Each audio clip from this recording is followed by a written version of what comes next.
ko ano kasi?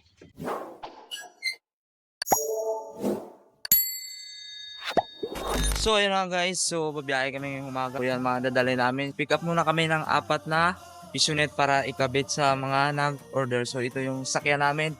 Ito yung mga solar na ikabit tapos yung mga baon. Yan. Gamit ang aming maliit na sasakyan, nilakbay namin ang El Nido. Nakating na kami sa Nido, so nakuha na namin para sila namin. Pisonet, ito na yan. Isang napakagandang lugar ang aming napuntahan. Bago kami umalis, bumili muna kami ng aming kakailanganin bago kami pumunta o bumalik sa aming lugar na pupuntahan. Ito yung unang location na aming kakabitan. Isang napakagandang lugar, dumaan yung highway sa gitna ng isang barangay. Hindi kalayuan sa aming kakabitan ng Piso Wi-Fi, may nag-inquire tungkol sa at naghanap kami kaagad ng source ng signal para sa pagbalik.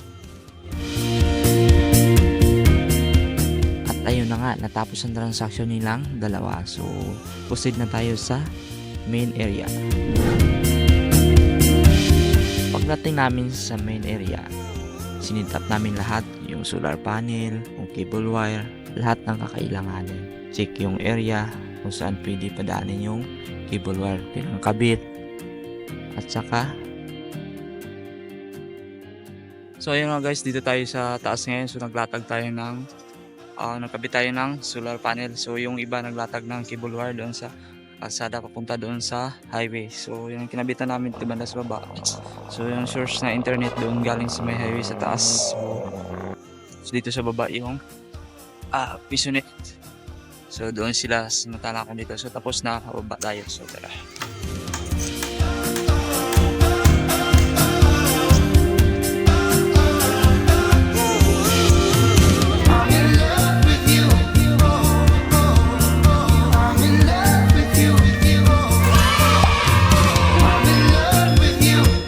Guys, na-check namin sa points. So sa piso gumagana, 10 gumagana rin, sa 5 gumagana rin. So, wala ding problema.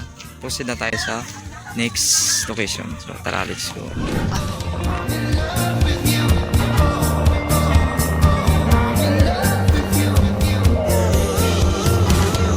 isang napakagandang lugar naman ang aming napuntahan. Ito yung pangalawang area ng aming kakabitan ng Piso Wi-Fi.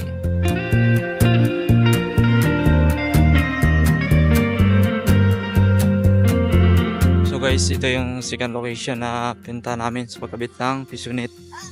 So kinoconfigure na, nasisimula na rin. So antay na matapos, tapos sa third location.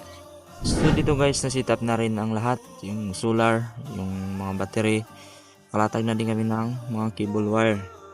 At saka kinonfigure na rin yung mga wifi booster para lumakas yung signal. So katulad din ng setup ng una, may kalayuan din yung Piso Wi-Fi na kinabit namin galing sa main source ng signal.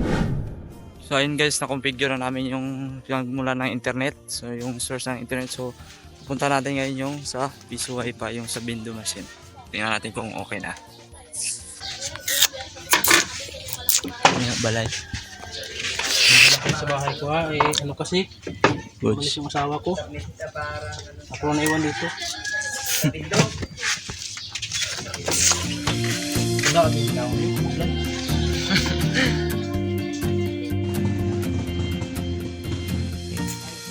So ayun na guys, nagabihan tayo. So maraming salamat sa inyong panunod at pakipollow na rin po yung page na to. So malaking tulong po sa amin na nagsimula pa lang sa platform na ito. So ulit maraming salamat at God bless sa ating lahat. Thank you.